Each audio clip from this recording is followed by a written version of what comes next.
Yo, it's been a long time since I last made a guide for Warrior, or anything WoW related actually, other than uploading like just fucking around in the Mythic.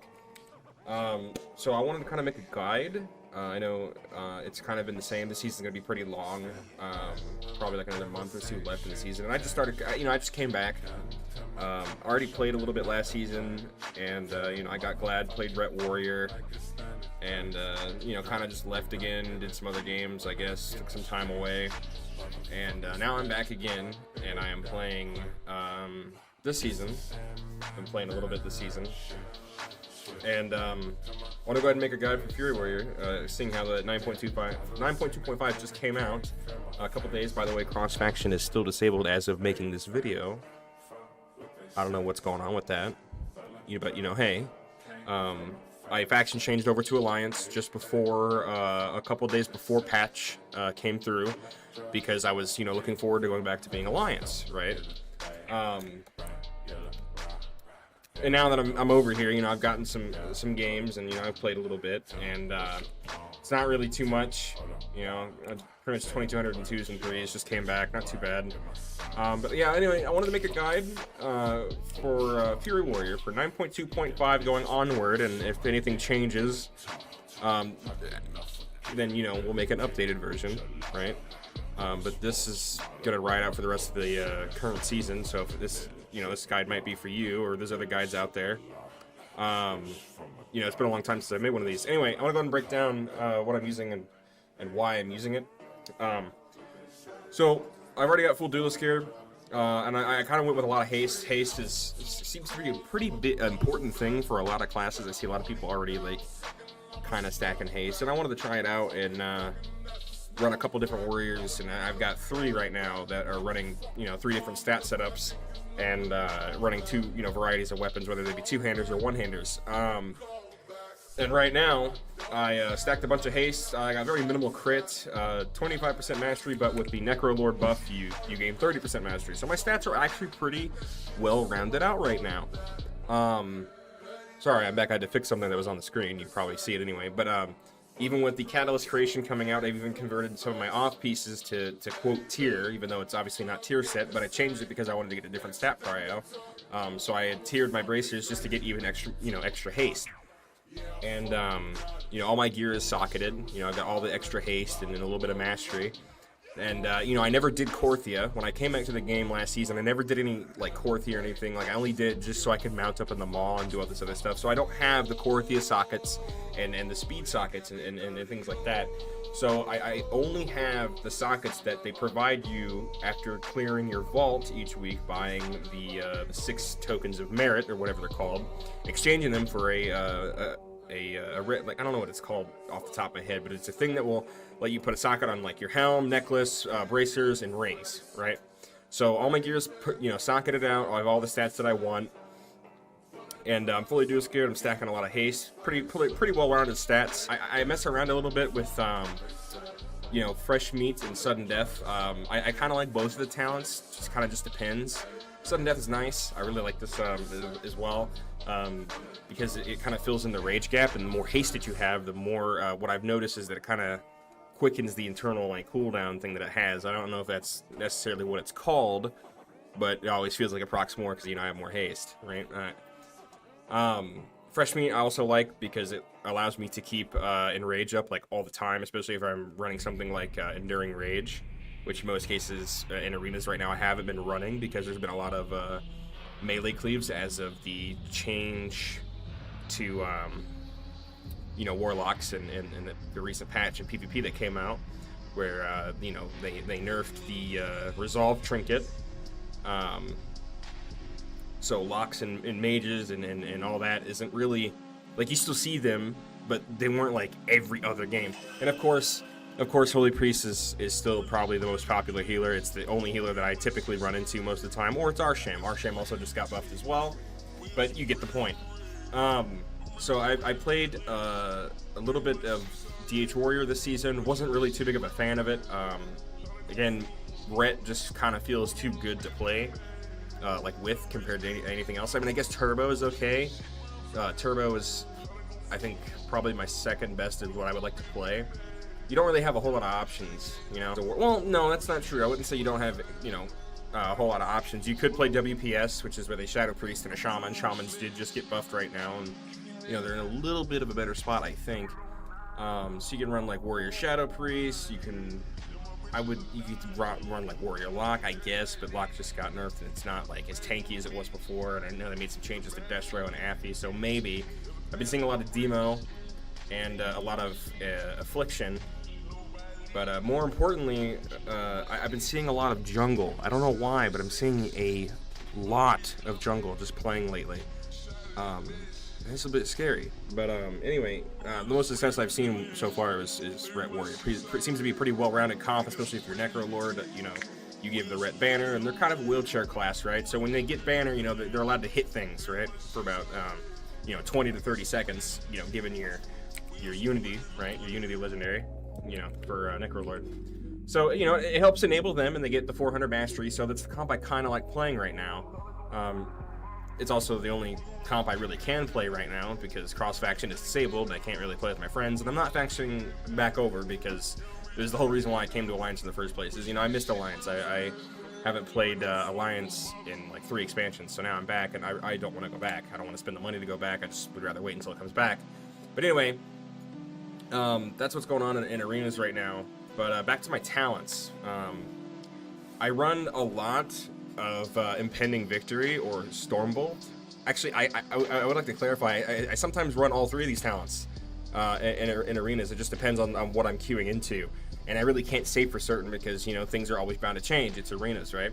I love all 3. Absolutely love all 3. And if you're playing like Ret Warrior with a Holy Priest, you necessarily don't really need Stormbolt just because of how H-Priest can operate. Not to mention their Chastise is quite literally an instant cast ability, and it's a farther range, and it also can be reset by Apotheosis. So it's kind of complicated, right? So sometimes I run Stormbolt, sometimes I don't. Sometimes I run Impending Victory and Double Time just to keep, you know, the uptime on the classes that we're playing against, or the comps that we're playing against. And Impending Victory is really good if I know a team is going to tunnel me and not the Ret Paladin. I can always take Impending Victory and, you know, I have a greater chance at surviving. You know, it's a 25-second cooldown, it's a 40% heal, and there's conduits that buff this. It's really, it's in my opinion, it's really nice. Massacre, I never really run. I think Execute for Fury is complete dog. Especially after the conduit nerf that we just got on Recklessness. I don't really use it as much anymore. Obviously, I use it for procs and whatnot, but honestly, with Vicious Contempt, Bloodthirst is pretty much now my execute. If I can press it at the time and I press it, right? If it's something that I can press, because Fury typically has something, has a lot of like, it's always pressing buttons. There always seems to be like a proc reset. You're always generating rage. There's always a button to press, right? So you're just slamming global after global after global. And I think Execute, just to me, just doesn't really feel so good. I don't know why. I don't know if anybody else feels that way as well. But just recently with the Recklessness nerf in PvP, this conduit, Depths of Insanity, only lasts about 18% longer. And I have a 265 conduit, and that's also factoring in the empowered conduits or whatever, right? When you have it in a slot. So it's only about 18%. So I kind of stopped taking it into PvP, and I started taking Vicious Contempt because pretty damn strong, actually. Bloodthirst deals 45% increased damage to targets who are 35% or below. Now, it doesn't sound too spectacular, but again, if you factor in the Warrior 4 set, right, which is, you know, Raging Blow will give you Recklessness for 3 seconds. You know, it's on a chance, right? About 20% chance, I think. If there happens to be somebody at 35% health and you get that you get that proc, right, and you get Recklessness, you're going to hit like a truck. I have already hit people today, just today alone, upwards of 20k. 20k on Bloodthirst, or not Bloodthirst. Sorry, Bloodbath is what it's called when you have Reckless Abandon. It's pretty damn strong, and it's a good replacement conduit, I think. For Fury, like it's a little bit of a nerf, you know, now that, you know, our Recklessness doesn't last as long, but it's only a few seconds. So I'd rather take a chance and take this conduit that like allows me to hit really hard at 35%. It'll help me maintain my enrage, you know. It gives me a button to press sooner than execute, you know. Pretty good damage. So that's why I am running that conduit, and I don't really take Massacre anymore. There's no point to taking it. I feel like, you know, Execute just hits like a wet noodle most of the time, and it's kind of just a rage buffer when you have it, right? So I like to run Frenzy. Rampage increases your haste by 2% for 12 seconds, stacking up to 4 times. This effect is reset if you rampage a different primary target. Now, this is really good because Fury doesn't necessarily have as much cleave outside of Bladestorm, and I guess you can keep up Slaughterhouse stacks by using Whirlwind.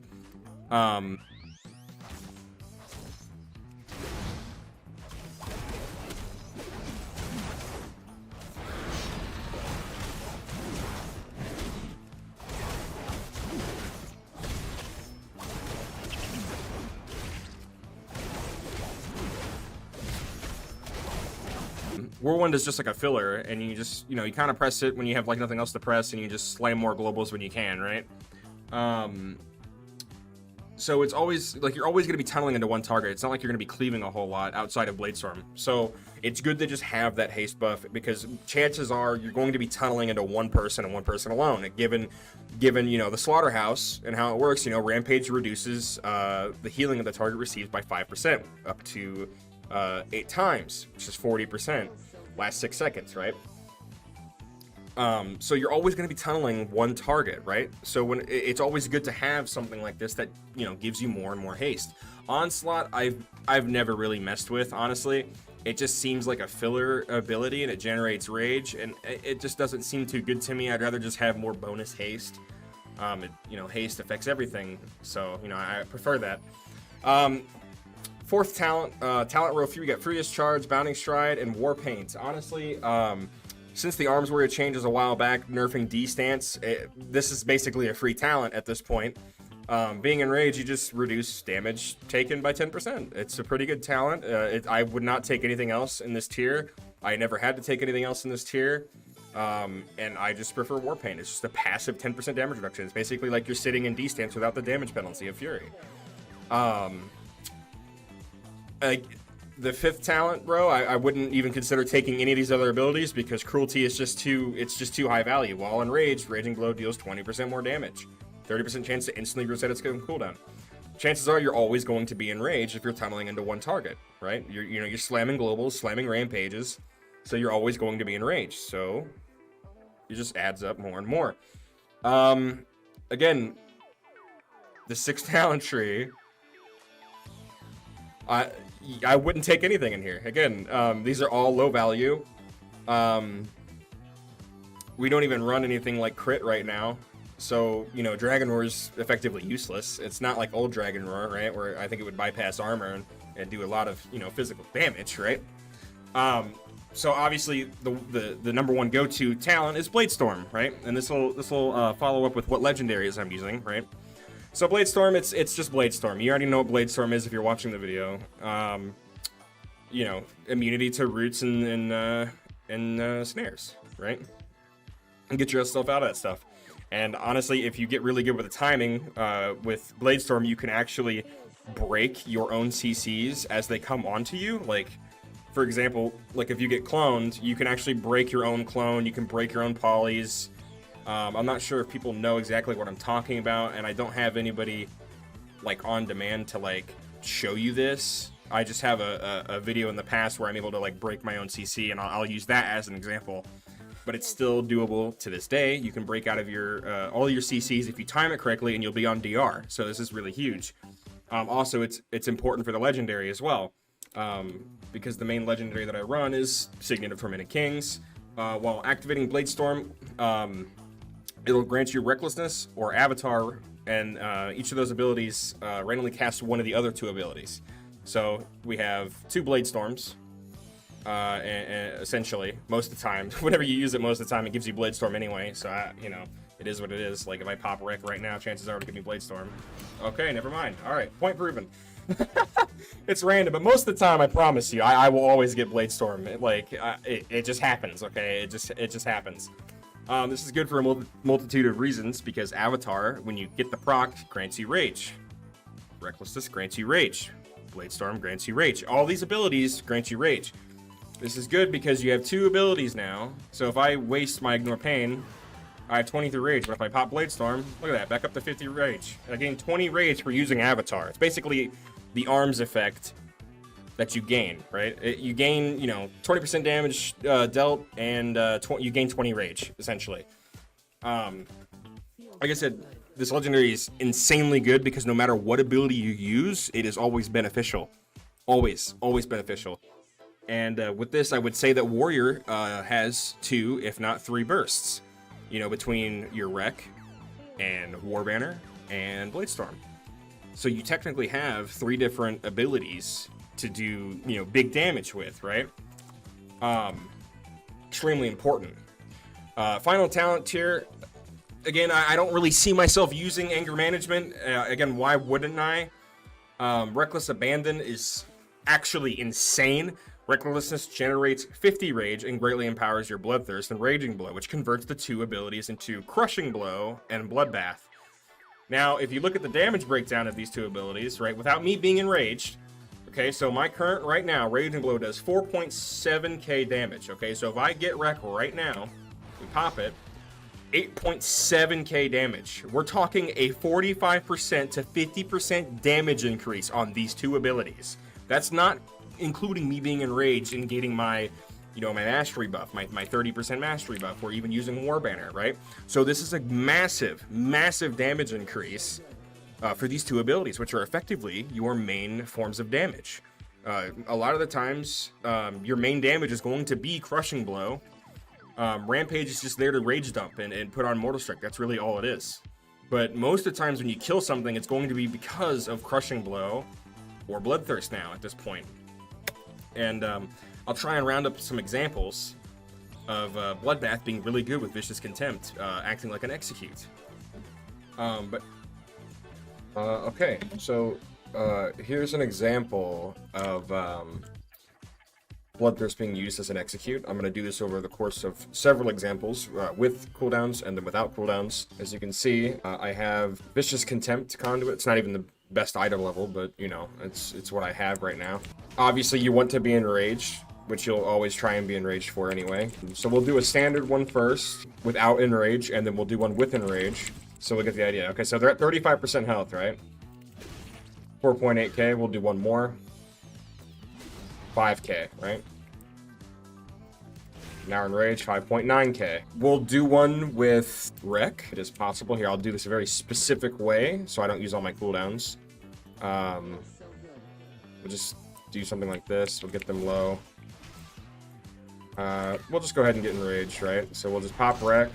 This is with Avatar too because of Tormented Kings. 8.7k non-crit. Next example I'll do with every possible cooldown that I have just to show the maximum potential. Now keep in mind that 8.7k was a non-crit, but I wanted to make it clear that if it does crit, you're looking at upwards of 15, 16k. Pretty significant. It's just a free damage ability after the conduit nerf. And again, this next example will showcase all cooldowns. All cooldowns at once. Okay, we're gonna do all cooldowns now.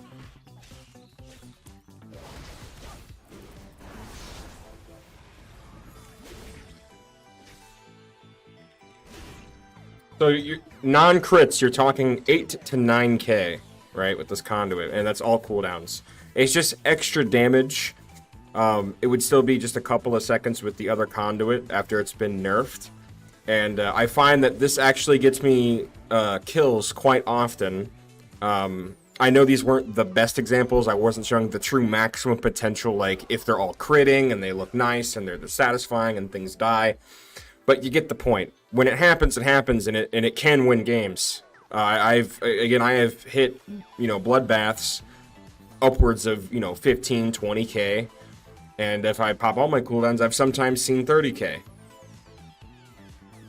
I'm just saying, sometimes it wins games, and I kind of like taking it now over, you know, Depths of Insanity.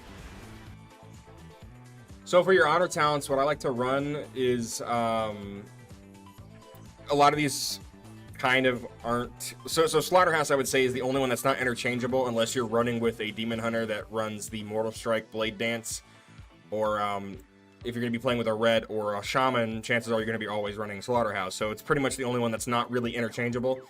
Death Sentence, Obviously, you can take this for range teams. Again, your X-Heat's not really going to hit that hard, but, you know, it always helps to try and help connect and do some damage against teams that are going to kite you, right? Battle Trance, I think, is one of the mainstaying talents. It is interchangeable, but slightly less interchangeable than Warbringer. Granted, Warbringer does a lot of damage. It's just that Battle Trance is a pretty good heal to offset, like, you know, just over time, it does a significant amount of healing and gives you a pretty good amount of rage. Especially if you're tunneling into one target, you know, with your raging blows. Like, if you're always on one target, you're pretty much always going to have Battle Trance. So it's okay. Blood Rage, again, really good against mages, really good against hunter teams, really good against, you know, any team that's going to root you. Roots seem to be kind of strong right now anyway, and, you know, snares. So Blood Rage is a really good talent to take over something like Battle Trance.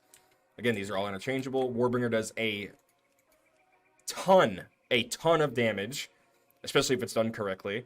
If you're already pressuring somebody and they get out of range and you're already in rage and you're popping cooldowns, I've hit some pretty high Warbringers. Even in, you know, casual games, I've hit upwards of 25k on Warbringer. It's a bit excessive, obviously, but, you know, these talents are interchangeable. You know, Warbringer is probably the most interchangeable one. Like, if I'm fighting a melee team, chances are I'm going to take Disarm over Warbringer because I'm going to be on top of the team the majority of the time anyway, right? So yeah, you know, just kind of get a feel for what's interchangeable against what comps you're playing into, and just try to keep that in mind with your talents. Like, what is going to be more beneficial at what time, right? But that's pretty much all I wanted to say. Your other legendary that you can run, other than Signature Tormented Kings, would probably be Deathmakers. I never was really too much of a fan of Deathmakers, which basically what that does is Rampage has a 30% chance to apply the Siegebreaker effect to the target for 6 seconds, which just allows you to do 15% more damage. It's basically the talent, but on a legendary. That's all it is. I never really care for this too much because chances are it's not really going to be up when you want to do damage, and arenas right now is kind of all about just getting your cooldowns out before the other team does, and just trying to pump as much damage as you can. And honestly, like, just get a feel for this. Like, if you run Signature Tormented Kings, it's just you have multiple chances to burst. Look at that. Ascension on my Reckless is popping Bladestorm. You know, things like that. I just feel like that's more consistent. Like, you're able to do more damage. It's more on demand. You know, you press a button and then boom, the damage is there, right? Deathmaker's not so much. It's 30% chance and it still feels kind of low, and it's not really up at times when I really want it to be, to do that more consistent 15% damage. So chances are, you know, Tormented Kings, to me, I feel like is better, but I see other people running Deathmakers. So it's really up to you. I would try either one. As for my weapons, I like to do a mixture of either one-handeds or two-handers, right? I really like one-handers because if you run something like a speed ring, like the Selenium, the versatile Selenium ring, increases speed by 82, or if you have even the Korthia sockets where you gain speed, if you don't know this, running one-hander, you gain the passive, a single-minded fury. Dual-wielding a pair of one-handed weapons, your damage is increased by 12%, your movement speed is increased by 5%, so you get a little bit of a movement speed, right? That's also on top of being enraged, and you gain a movement speed as well.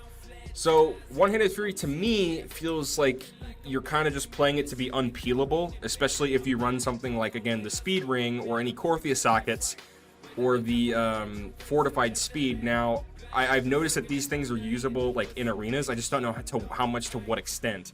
I've noticed that my speed in arenas is whenever I run one-handers is very fast. Even though I don't have Korthia sockets, I still can run a speed ring and the fortified speed enchant, and I still gain about 11% increased speed, which I think that's, I don't exactly know. I think that's like 6%, 6 to 8% movement speed increase, I think. And then obviously you've got the 5% from Single-Minded Fury, and then you have the Enraged effect. And then on top of that, if you're going to run even faster, you have Banner. So you're running that fast with that, right? I wanted to re-record an example here of running like just one-handers as an example with how much speed that I could have technically, you know. If I sub out this ring and I run something like the Selenium ring that I was talking about yesterday, you know, I have 82 speed, I have a 10%, almost 11% increased movement speed. I would presume that's what that means. So I'm running faster. Look at me go. And then if I have my one-handers on, you look pretty fast. Like that's not including banner and enrage. There we go. So look how fast we're moving, bro. We're moving hella fast. Now again, like if I just pop this fucking spider with banner speed, just look how fast you're moving, man. Like you're just moving so fast. You pair that with like blood rage or something, right? Like you're gonna be moving, man. You're gonna be unpeelable like one-handers, bro. And the damage difference, it's kind of negligible. Like you don't really see it too much. It just feels more fast-paced and just quicker, I guess. But running two-handers, you get more stats. You get a little bit more versatility. Like obviously, like I got 29% with these two weapons, but if I throw my other weapons back on, I'm at 31%. So you get like a little bit of extra stats.